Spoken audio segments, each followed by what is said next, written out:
தமிழகத்தில் மக்களவைத் தேர்தலுக்கான வாக்குப்பதிவு நிறைவடைந்த நிலையில் முதலமைச்சர் ஸ்டாலினை மார்க்சிஸ்ட் கம்யூனிஸ்ட் கட்சியின் மாநில செயலாளர் கே பாலகிருஷ்ணன் நேரில் சந்தித்து பேசினார்.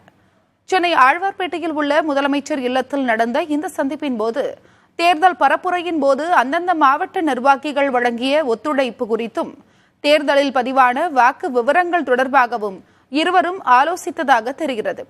பின்னர் செய்தியாளர்களிடம் பேசிய அவர், பாஜகவினர் தோல்வி பயம் காரணமாகவே வாக்காளர்களின் பெயர்கள் நீக்கப்பட்டுள்ளதாக கூறி வருவதாக தெரிவித்தார்.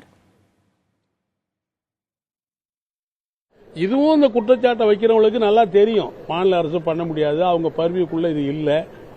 ஆகவே இருந்தாலும் சரி, நாளைக்கு கீழே விழுந்தாலும் மீசையில மண்ணு ஓட்டலங்கிறது ஏதாவது ஒன்று சொல்லணும் இல்ல. அதுக்காக இப்பயே முன்கூட்டியே ஏன் தேர்தல் முடிகிற வரைக்கும் சொல்லாம தேர்தல் முடிஞ்ச அடுத்த நிமிஷம் ஏன் சொல்றாங்க? அதுக்கு முன்னாடி வரைக்கும் தெரியாது அவங்களுக்கு. எனவே இதெல்லாம் ஒரு அவங்களுடைய தோல்வியை மறைப்பதற்கான ஒரு இட்டுக்கட்டப்படுகிற காரணங்களை தவிர வேற ஒன்று இருக்கு.